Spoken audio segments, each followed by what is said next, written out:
Ate Maylin, kumusta? Ate Maylin, kausap ka ni Daddy Frankie, dali na. Yan, may pasalubong ako kay Ate Oh. Maylin. Ate Maylin, bumili ako ng mga gatas. Ayan, alika, tignan mo. Tingnan mo, dali.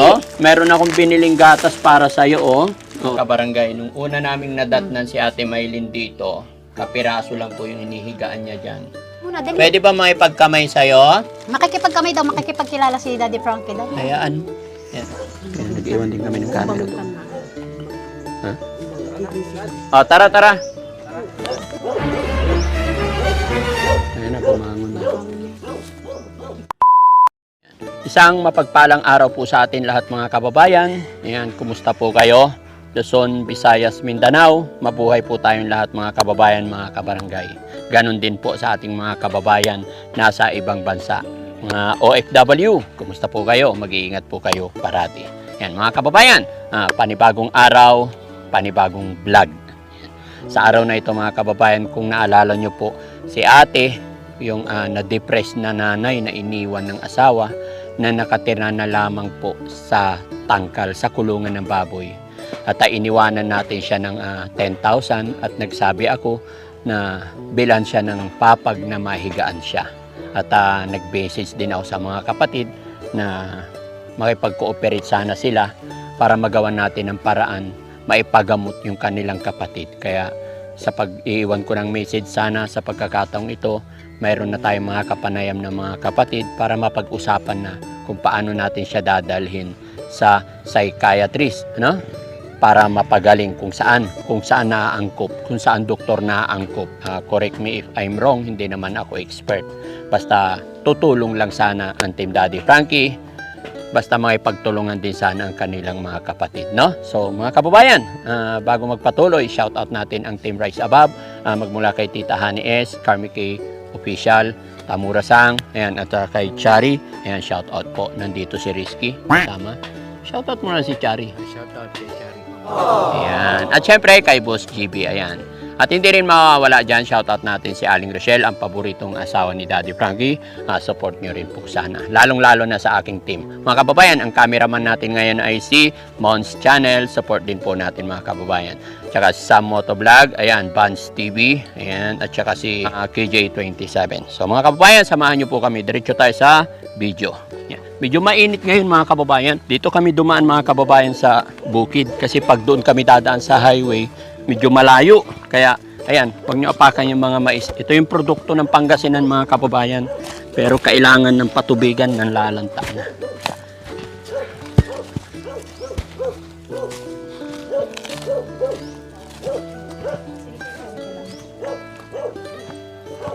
Apo. Ayan. Hi ate, kumusta? Ano po yung ano ko sa inyo, promise ko sa inyo, nakuhaan ko agad siya. Salamat sa Diyos. May papag na. May papag na, may banig pa. Ano yung pangalan ni ate? Maylin po. Ate Maylin, kumusta? Ate Maylin, kausap ka ni Daddy Frankie, dali na. Dali na, makipag-usap ka muna. Dali na, bangon ka na. Dali. Ate Maylin, may pasalubong ako sa'yo.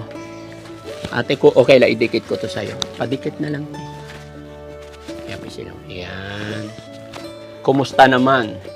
Okay naman po yung ano niya, pero na-suggest ko din po doon sa kuya niya Opo. na kako, sabi ni Daddy Frankie, pagbalik niya dito, maganda na makausap kayo at makipag-operation din kayo kung anong maganda sa kapatid nyo para kahit paano matingnan siya o kung halimbawa makukuha pa sa gamot. Makukuha yan.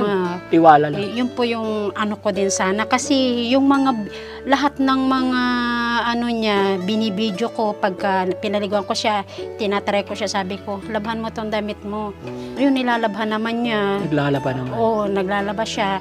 Iniigiban ko, inaalalayan ko lang siya. Ngayon, katunayan nga po yung pinaliguan ko siya, pinaglaba ko siya ng damit niya. Sige, laba mo para ano, may bibis ka uli ka ako sa kanya. Ayun, habang hindi niya alam na binibidyo ko siya. Yung mga ginagawa niya, binibidyo ko, tapos sinisend ko sa mga kapatid niya. Sabi nga nung ate niya, mataba na ngayon insan, si Maylin. Siyempre, naalagaan ko kako. Opo. Sana tulungan niyo naman ako kako sa kanila. Maylin, halika. Gusto mo punta tayong doktor? Ha? Pa-check up tayo para gumaling ka na? Ha? Sagot ka, dali na. Gising. O, gising siya, bumang Gising kanina. siya. Maylin, gusto mong samahan kita sa doktor? Oo, Pupunta Papacheck tayo? Punta tayo sa doktor. para gumaling ka na? Para may doon kang mainom na mipinamik para sa ngipin mo. Ay, masakit ba ngipin mo? Pagka nasakit yung ngipin niya, nanghihingi siya ng Ayan, mipinamik. ganda pala ni Ate Maylin. Bili tayong bighan kitang pambili mong mipinamik. Bangon ka? Bango ka muna, dali. Asan na yung pasalubong natin kay Maylin? Tapos yung toothbrush niya, Ay, yung toothbrush. na itinapo niya ngayon, hindi ko pa nakuha.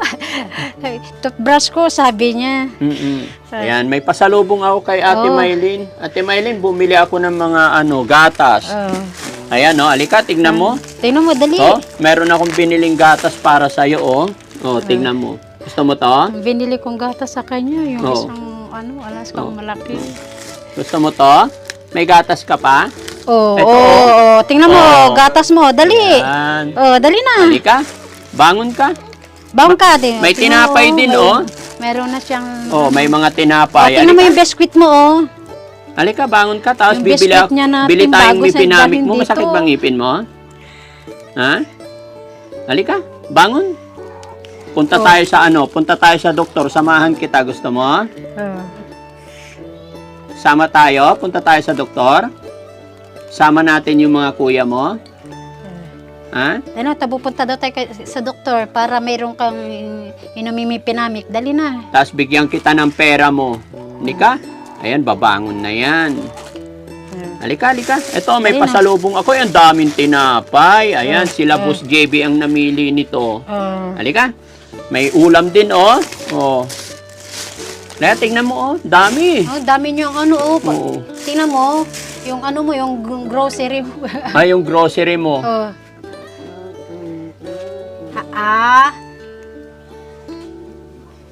Pagka hindi pa ako nakakaluto, corn beef na naman. Sasawa na ako sa corn beef. Ay, nagsasawa. Meatloaf. Kangko. Anong gusto mong ulam? Nagsasawa ka na sa corned beef. Ha? Si Maylin. Maylin pangalan? Opo, Maylin. Dali na, bangon ka si Daddy Frankie, Mm. Dadalhin tayo sa doktor. Ay, dadalhin ka namin sa doktor Gusto para... mo kumain sa Jollibee? Oh, Kain tayo sa Jollibee. Para hindi puro corned beef. may chicken din. Chicken. Dali na. Halika. Gusto mong pera? Dali na. Tumaba na siya. Opo, Ay.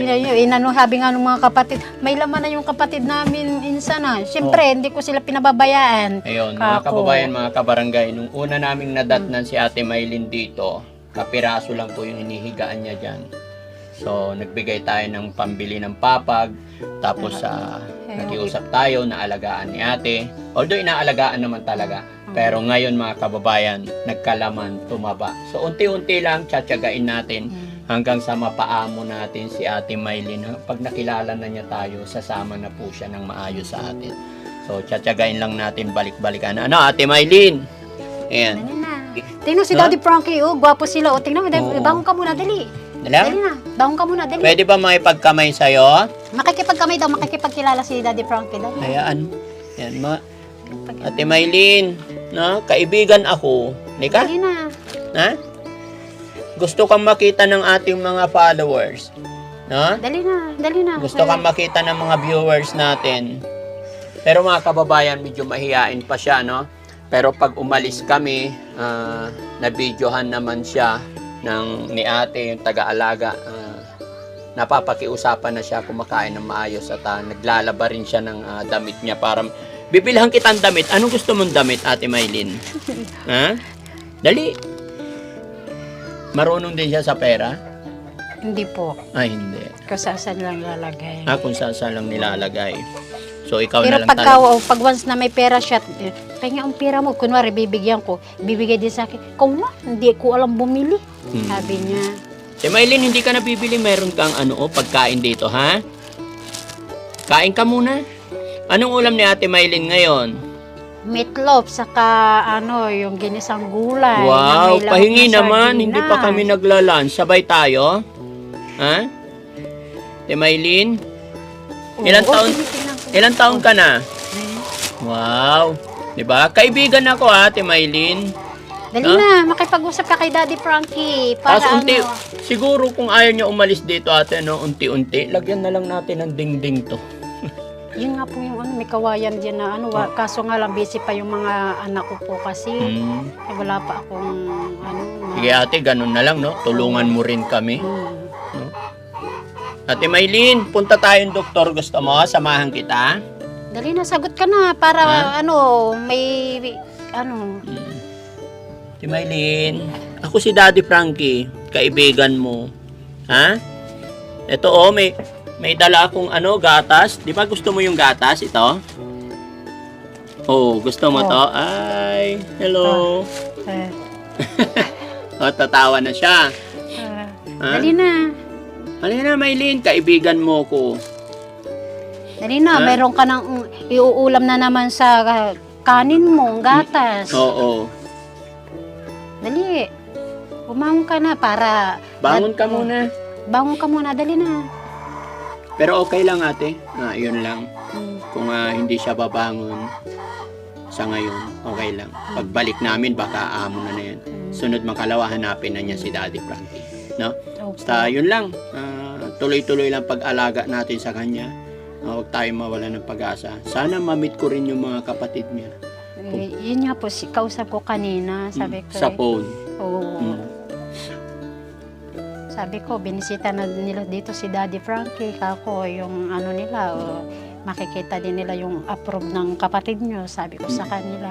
Kahit dalhin sa, alam nyo, tingin ko dito, pag dinala natin ito, kasi kailangan kapatid talaga. Pero naman po, kung halimbawa... Hindi naman ito i-confine siguro eh. yun nga po ang ko, baka hindi talaga siya Bibigyan lang ng makukuha ng gamot agad. Importante, para tuwing check-up, present ng mga kapatid. Kami naman tutulong financially. Opo. So, yun lang talaga ang hiling namin, no? So, yun na lang- babalik-balik kami dito. Yun na lang po sasabihin ko sa kapatid niya dahil yun din naman yung sinasabi ko Check sa up kanya. lang muna, ma'am. Check up Oo. lang muna una. Oo. Tapos, malalaman namin yung mga kakailanganin. Opo. Tapos, unti-unti. Yun. Kung kinakailangan, kung may schedule, babalik ako Oo. para may sasakyan naman. Opo. Diba? So, present lang ng mga kapatid. Napaka-importante dito mga kapatid kasi wala nang magulang, di ba? Opo, opo. Yung mga kapatid na lang, tulong na lang natin sa kanya. No? Ate Sabi, Maylin, alis na ako. Bye-bye. Ha? Babalik ako, ha? O, kain ka na, ha? Ito yung gatas mo, oh. gatas mo, Berban. Babalikan kita dito, ha? Para magpa-hospital tayo, ha? Okay? Oo. Oo. Salamat. Mag-iwan akong pang budget niya. Salamat. Para pambili ng pagkain niya. Mas maganda kasi ma'am, bago natin siya dalhin, taba siya. Opo. Nagkakalaman na siya. Opo, sabi tapos na. pagupitan. Oo. Yun, araw-araw hanggat kaya paliguan, no? Oo. Ayan, so salamat mga kababayan, mga kabarangay. Unti-unti na natin napapaamo si Ate Maylin. Pero mag-iwan pa rin tayo ng panggastos ni Ate Maylin. Ate, hawakan mo ta. 1, 2, 3, 4, ayan, 5,000 na salamat pambudget po. niya, pagkain niya. Opo, salamat Pasensyahan po. nyo na muna to. Ito yung Ate Maylin, alis na po. Paalam ka kay Daddy Frankie. Dali Oo. na. Ayan. Huwag lang mawala ng pag-asa, Ate Maylin, ha? Okay. Bangon ka na. Dali, Hindi bangon. titigil si Daddy Frankie hanggat hindi tayo Gagaling. Lalabas yung mo. Gagaling ka, babalik ha? yung... Bigyan na lang natin siya ng isang unan tsaka kumot, ha? Kasi Opo, opo. paggabi, Tinatapon po niya kasi. ay ganon. Tinatapon niya. Kaya ang inaano ko na lang sa kanya, pag sweet yan. Ay! Salamat. Ha? Salamat daw po. Salamat. Salamat din Dali sa'yo, na, Ate Maylin, ha? Makapag kami ka daw kay Daddy Frankie muna. Dali na. Babalik ako. Punta tayong doktor. Bibili tayo may pinamik sa ngipin mo, ha? Okay? Ate Maylin, bye-bye. God bless you, kapatid. Ha? Babay ka kay Daddy Frankie. Dali na. Sige. Na? Nakakaawa yung kalagayan niyo, mga kababayan. Pinabayaan na lang kasi siya ng Pagka kanyang ano asawa. nga kinakausap nung Tita Maylin, ano ka naman, hindi ko na maalala, ano ba yun? Ano bang nangyari sa akin? So, Oo, gano'n. di ba? Pero pag napa-check up natin yan natin, Yun nga po. isang inject lang, monthly siguro may inject, magbabalik. Sana, yun nga po yung ano Yun ko talaga mangyayari. sabi ko nga, pag gumaling na siya, total kako, wala na din naman akong asawa, ikaw na lang kasama ko sa bahay, kako, sa kanya. Oo. Tumitingin naman siya sa akin, na ganyan naman. Sige, kain ka muna ng kanin. Dali na.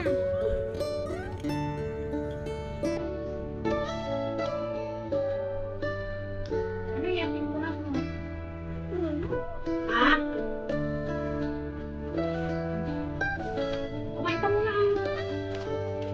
Matitikumang ka niya data at pinapatak mo. Upo ka. Upo ka. Upo ka muna. Dali na. Upo ka muna, dali. Ha? Ano?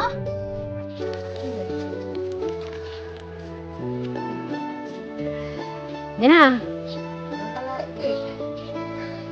Oh, sapatanay, sa kaya. Ay, kaba mo tan. Oo, taba to yan. Kaba mo, sa pare ay, Lagi Se? mo kasunod. Ay, taas mo, sige ka. supayay. Gapula ito. Gapula red ay. Gapula ng ipod yan. Lagi ka Na. sa kanong talagyan. Dali na. Gapula rin. Sabi na eh. Kumain ka muna ah. So ayan mga kababayan, mga kabarangay, no? Si Ate Maylin po kasi nahiya siya pag may mga tao. So nagkunwari kaming umalis at nag-iwan kami ng camera para makita natin. So sa pag-alis natin, bumangon at kumain naman.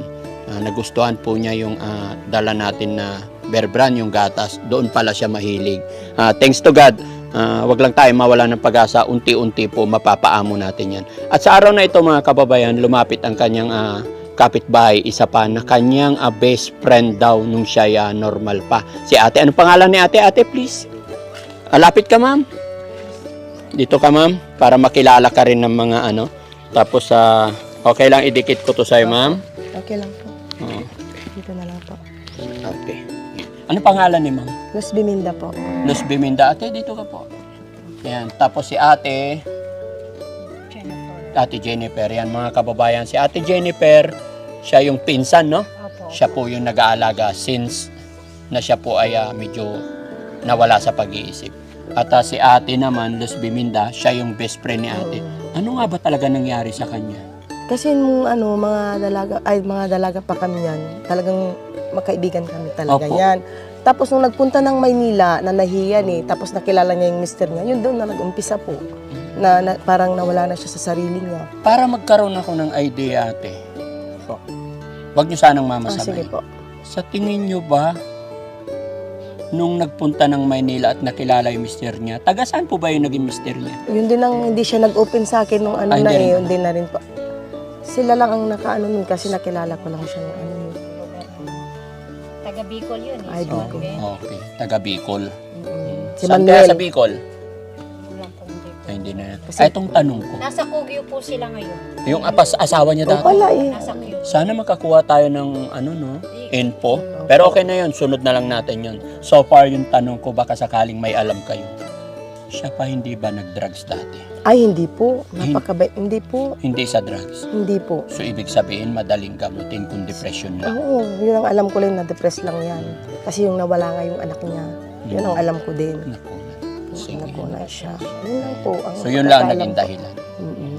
So ayun mga kababayan, sa pagbalik-balik natin, unti-unti natin nalalaman yung mga punot dulo at nakakalap tayo ng impormasyon. Kasi napaka-importante yung matrack yung record niya para pagdating natin sa doktor, mai-explain natin at alam ng doktor kung saan siya magsisimula po. Ayan, ganyan yung mga na-encounter namin, no? So Opo. mga kababayan ko, ate, tulungan nyo na lang kami kung hindi man punta ang kanyang mga kapatid. Pero hindi ako nawawala ng pag-asa, nagpipray ako na sana sooner ay makipag-cooperate ang kanyang mga kapatid para madala na natin siya sa doktor, no? babalik pa rin po ang Team Daddy Frankie dito. Pero sana alagaan natin para lumusog pa siya, para malakas ang kanyang pangangatawan, para malabanan na niya yung kanyang sakit, no? Maraming salamat po mga kababayan. Na God bless po sa atin lahat. Mabuhay po. Ayan. Isa pa mga kababayan, no, i-flex ko lang tong kaibigan ko. Baka masipa ako. Ito, alin na mabait ito? Ito, pag sinuwag ako nito, hindi ako kaibigan, no? Ay.